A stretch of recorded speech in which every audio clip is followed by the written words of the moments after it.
It's about time to go live. Waiting for Mike Reed and also a special guest from the past here. Well, we've got a couple of minutes. I want to say that setting up this new Slewfoot Records and just being involved in the whole process and seeing how it all works, it's really amazing to see how different things have become in the last 20 years. We started that label with only the hint of digital downloads. We signed with eMusic. That was the only place to do it. And now, since the world has changed so much, so fun to see how much more efficient the whole market is. I really love linking into this thing and hooking up, and really had a good time today talking with different people about all the things that's going to come out of this.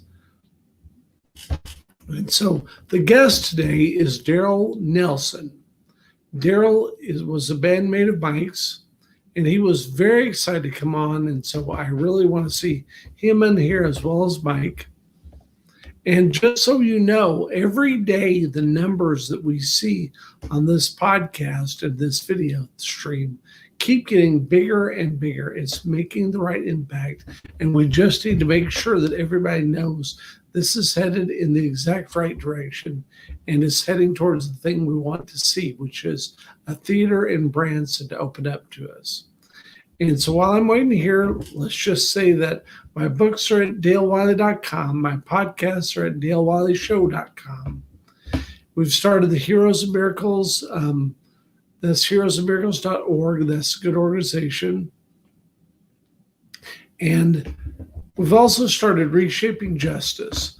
That's something is not officially gotten its 501c3 approved yet, but we use an easier form, and that should be going through any day, anytime now. And so anybody that has any interest in seeing justice in America, which I think is needed every day in every way, and I just think that is a constant call, and really it's so needed, even because one of the things that I feel like is so needed is that not only for innocent people, and there are enough of those people incarcerated, what we need is innocent. We need a constant good system for everybody, not just innocent people. Everybody, you see these things. Somebody's coming on. Who is it? Who's here? Hello? Let's see. I want to enter my display name. Don't know what I did there. I'll say add to stream. And there's Daryl. How are you, Daryl? All right. Am I still on? Yes, you're on. That's fine. All right. It's great to meet you, Dale. It's very nice to meet you. We had a little, what was that, a video chat the other night? But it's very cool.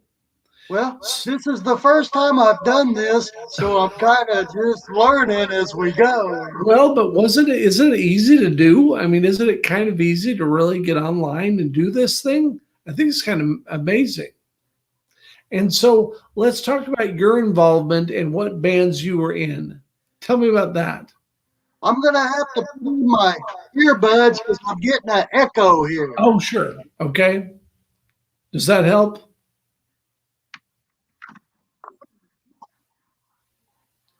What bands were you in, and what are you doing now?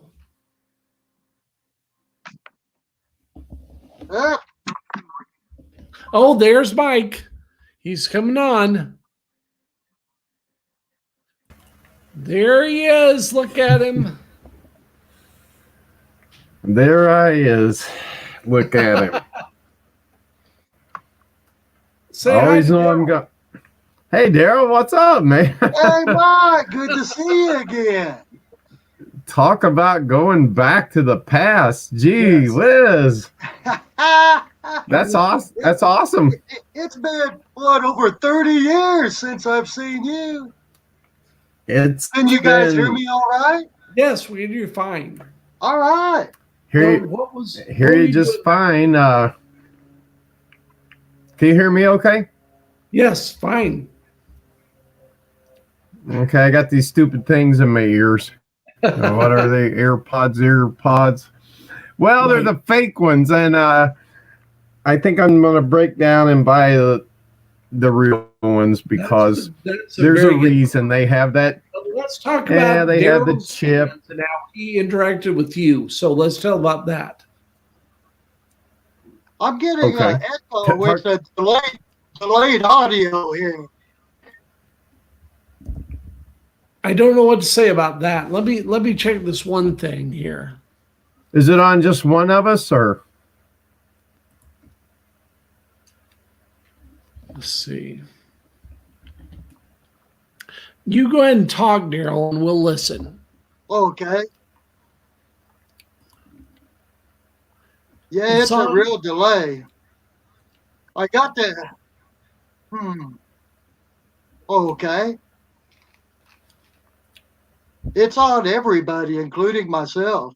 Okay, And well, it's like about a 30-second delay before I wow, hear what that's you hard. say. I've done that before. All And so right. just tell me your experience with Mike. Okay. First of all, I'll say how I met Mike. And Okay. I was in Maryville, and he called me on the phone one day, and he said, "Yeah, this is Mike Reed." He says, "Are you Daryl Nelson?" And I said, "Yeah." He goes, "Well, I hear you're a drummer, and I've got a gig coming up in Crane at the city pool. I said, would you be interested in playing?" Well, at the time, I wasn't playing in a band, and I thought, yeah, that would be great. So he said, yeah, he told me where he lives, said, meet me at the house and we'll get together, you know. So I said, all right. So when we hung up, the first thing that come to mind is pretty funny, you know, and I thought, wait, did he just say that we're going to play at the city pool? I said, is this guy freaking nuts? So we're going to have a PA system with who knows how many amplifiers set up by a swimming pool, you know? Oh, wow. But yeah, it showed up and everything went really well. You know, he had his distance from the pool and nobody did any splashing or anything. And it went off great. And man, it's a great band. I got to say, I was really impressed. You guys were good. Well, we were the best band in Crane, I think. It's maybe. Yeah. Hey, I mean, you talk about the water. Yeah. Because I was in Nashville for 22, 23 years. I did 2 or 3 parties at a yacht club where they had a big dock that was on the water, and then they had their little building with their bar and dancing area, but it was all floating. So when they all got to dancing, and this was DJ, but I'm real good about getting people up and making them have a good time. Well, that dock would just start in the water up and down. Right. And I had lighting set up and the lights fell over. And luckily the poles landed on the dock. The lights were hanging out over the lake, over the water. So all that kept them from going in was the long pole that they had been on. And I told him, I said, we got to do something different here because, I'm going to end up me and all my stuff in the lake. So next time I went there, it was funny. Next time I went there, I set up in the same area, but we took rope and bungee cords and stuff and tied everything to rafters and stuff. So it was, I was pretty crazy. If it was a gig, I'd do it. I didn't care. So you would rather pay for your hairdo than get it supplied for free. Yeah. It was shoot, I did gigs. I did a gig one time in somewhere in Billings. I just remember it was a really cute girl that wanted to know if I could do this party up in a barn loft. And normally it would have been no way, but she was really cute. So I was all about that. So we'll be there. Gee, but then I also, Dale knows, I used to, in the rock bands, play over by, back then it was SMS, and in a place called the Hangar that was shaped like an airplane hangar. Right. and the stage was up on top of the bathrooms. And to this day, I don't even really remember how we got the stuff up there. But I was jumping around once and kicked a monitor off and landed on some guy's head. Oh, he was gonna kick my hind end, and I went down the ladder, and luckily I was quite a bit bigger than him. And when he saw that, he just started apologizing. Oh man, it's okay. He had blood trickling down his head. I remember that place. Yeah, it was. I played there a lot. That was And, a good club. Whenever I met my wife, that was the first place we went. I asked her out on a date, and I Yeah. took her up to the hangar, and that's the first place where we met. And yeah, that was a real nice place. I liked it. So where do you play now? The craziest thing I ever saw. Yeah. The craziest thing I ever saw, there was a Halloween party, and you had to have a costume to get in. And this guy, he was drunk, and he came to the door, and he didn't have a costume. They said, well, you can't come in. He said, I'll be back. He went and bought a big pumpkin, cut the bottom out, and took his hands and took the stuff out of it, and just cut 2 eye holes. So there's this pumpkin dripping out of this, and put it on his head. He come back to the door. He was just dripping pumpkin everywhere. And I'm like, gee whiz, let the guy in if he's stupid enough to do that. Gee. That's rock and roll, man. Well, to But there was answer your question, Dale, you said right now, I haven't played in a band in a while. And, I just write songs, and I've got a software studio set up that I use on my computer. And I just do every track, one track at a time. I do the guitar and the bass and the drums and everything, and post my songs up on the internet.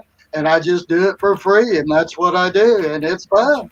Where can they find them? Where can they find those songs? Well, I've got a couple of them, and and like Mike, I heard you talking about a while back about how you switched over to country. I know when we was playing, you were straight rock and roll, but yeah. So I've got one side. I realized one day, like you, that hey, if you're going to play Southwest Missouri, you have to play country, or you're not going to survive. So I've got one side on YouTube that I've got where I've got my rock music at, and then I've got a site on SoundCloud where I've got my acoustical and country stuff at. To keep it separate. But, yeah. Well, And, I still yeah, well, I played rock, but I switched to country because I heard this new band that was out, and they were called Alabama, and I'm like, these guys are pretty cool. Yeah. And I grew up in the Ozarks, so we started doing country. So we went from a school bus to a tour bus, and I'm like, well, yeah, this is a lot. Man, the money's going a lot better now. Yeah. But now I'm into the old like 60s. Oh my gosh! Speaking of 60s. Dale knows it. Here's like one of my favorite old 60s songs right now. Let's see. Wonderful.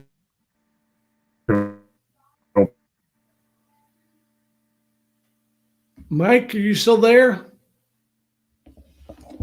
I think Mike has frozen.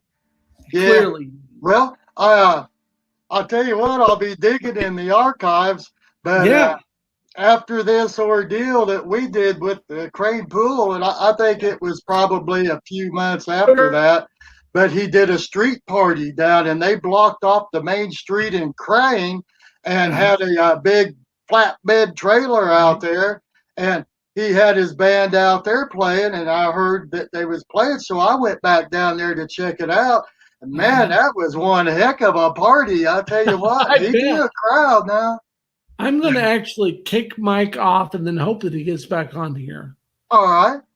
Because I'm learning enough about this to know what's going wrong and what's the problem.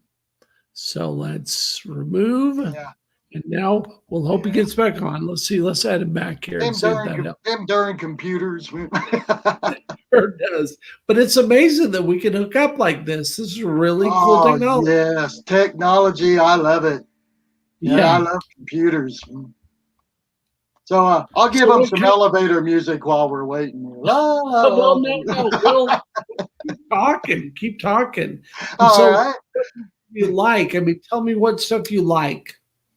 Actually, I'm a rocker true at heart, but like I said, I live here in Monette now, and I'm originally from Marionville. I'm a Marionvillan, but I met my wife, and I've been living here, and we've been married and together over 30 years, living in Monette, and the clubs around here is all pretty much country too. You have to play country to survive.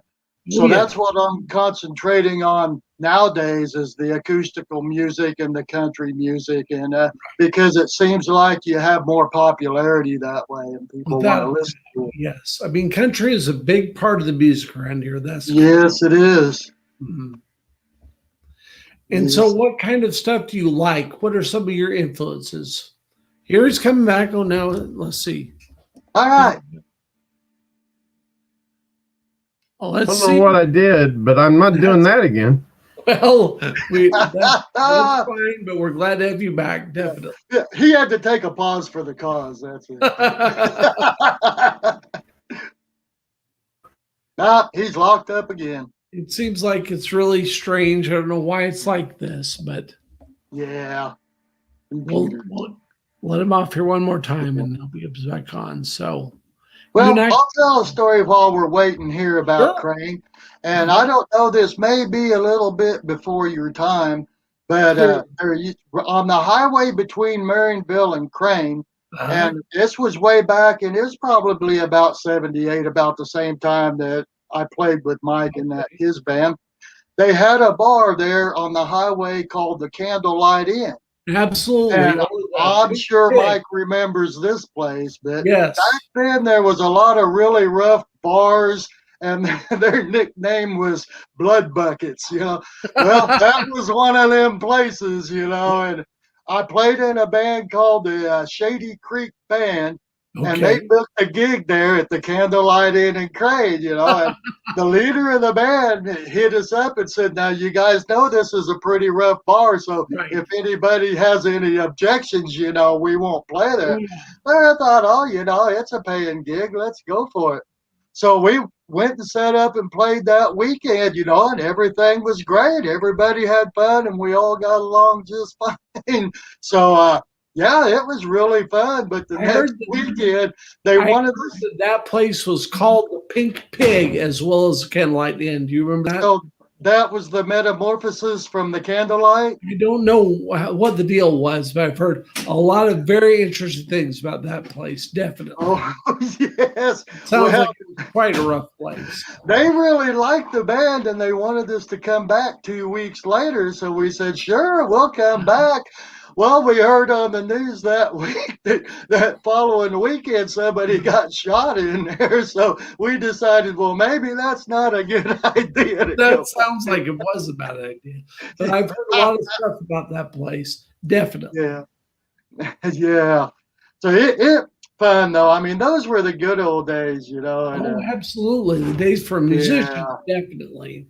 Yeah, and it was really fun. 90s, so I'm a little bit younger, but that I know all the stuff about that stuff because I love the history and everything about the Ozarks. Yeah. And the band we played in at the time, we played Willie Nelson and Waylon Jennings and stuff like that. And yeah, that was really fun, which even though I really loved rock and roll, man, I'm a big fan of Waylon and Willie, so I got along in that band real good.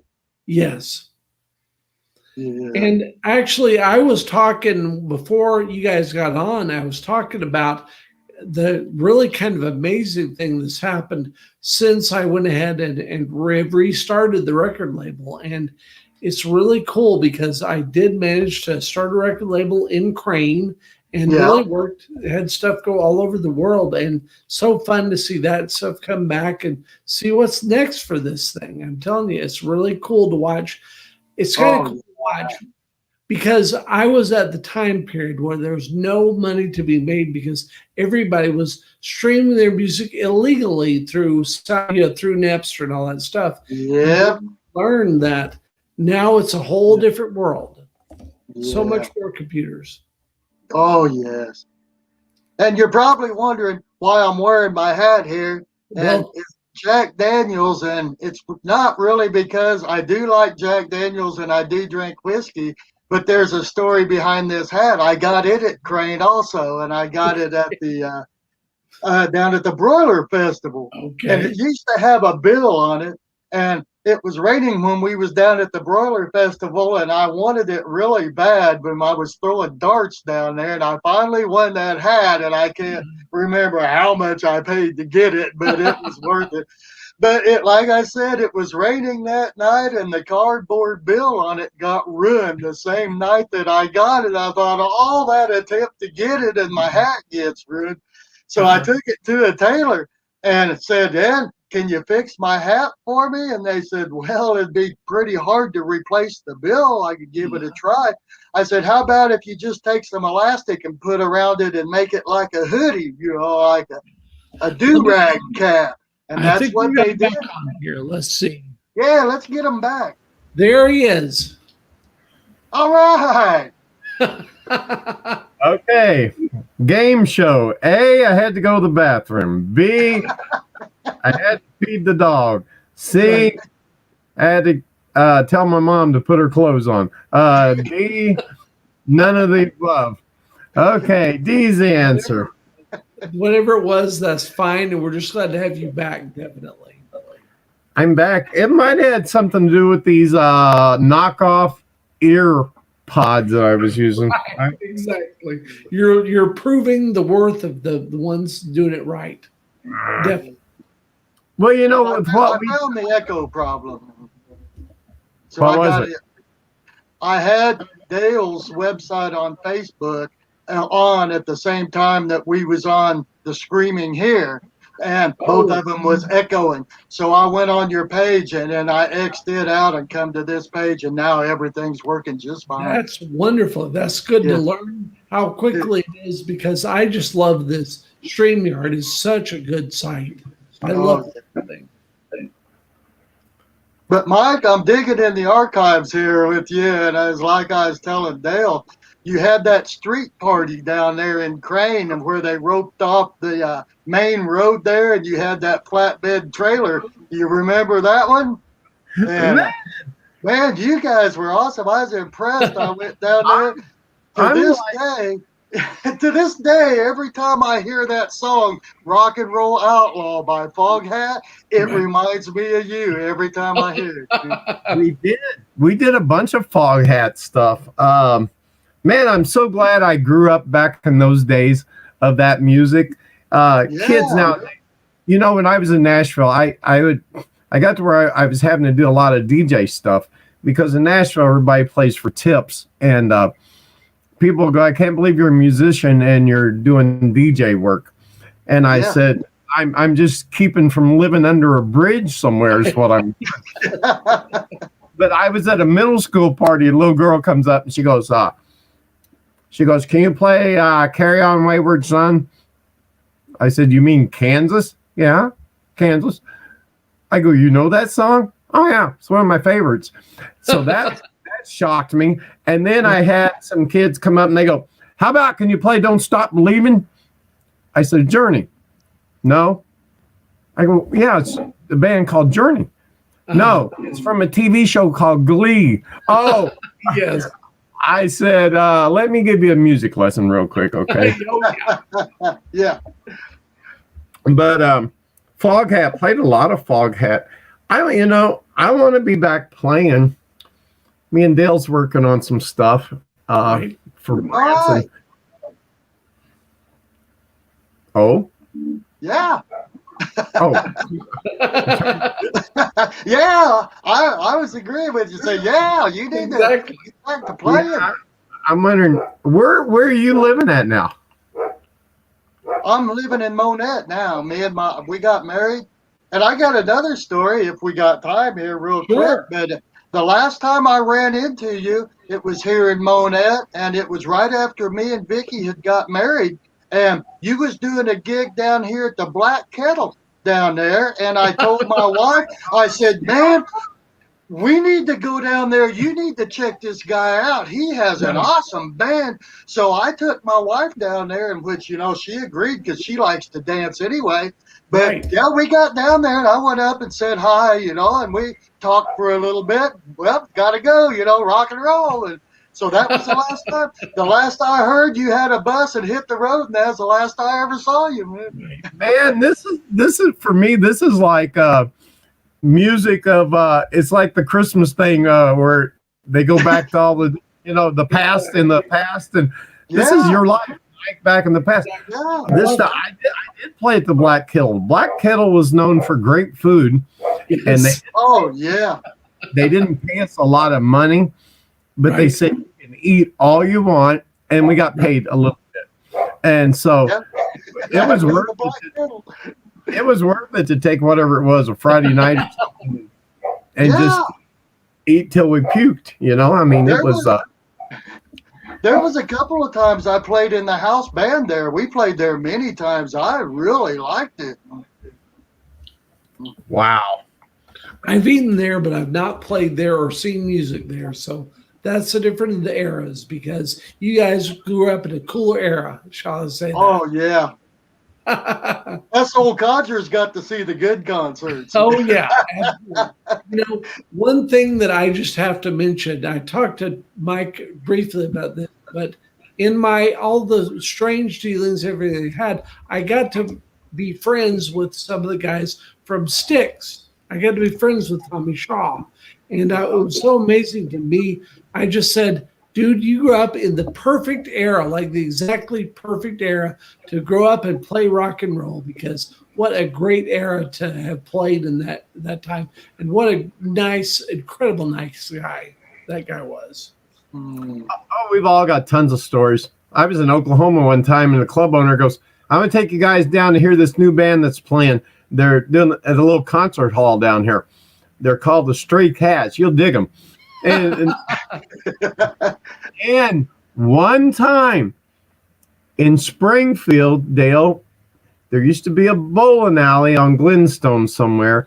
Okay. They turned it into a concert hall. Okay. It didn't last very long, but they had a show, and the opening act, and you can imagine in a bowling alley how loud this was. They just took down where all the pins were and made that a stage. The opening act was some band called Leonard Skinner. Really? Wow. And nobody had ever heard of them. Right. And we were like, well, that's a stupid name, but they're pretty good. And the main act was the New York Dolls. Wow. And that was back in the day. They were early 70s. That would be great. And we were sitting back in the seating there, like at a bowl night, like we was getting ready to bowl. And in walks David Bowie with the red hair all, and Angela Bowie, his wife or whatever. And I'm like, he's like 3 foot from me, and I'm like, holy shit, that's David Bowie. Wow. And then some people there told me that they had good friends that owned the Drury Inn. Really? I don't know where that, and they were friends of the New York Dolls, so they just flew their jet in to watch the concert that night. And I'm like, gee, we've all got so many stories. And on the road, I met so many. We played. We got, you hear bands all the time. You got to play a show. A gig with some other band, which usually you just happen to be working at the same bar where the band was going to do a show. Let's face it, that's how that worked. Right. I did stuff with Steppenwolf. I did stuff with Head East. I did, there was all kinds of bands that we did shows with, and they were big clubs, huge clubs, but they'd tell us, okay, on a Saturday night, Head East is here, so you're just going to be the opening act if you want to do it. Yeah, we'll do that. Yeah. That was the advantage of being a drummer. Because being a drummer, I got to play with a lot of the people around the area to where, and being a front man in a band, you got to play with a lot of different people, but it wasn't like being a drummer that you played with everybody. And again, so much fun, knee deep in rubber. Well, thank you very much for allowing me the honors of being your guest here. This was really fun.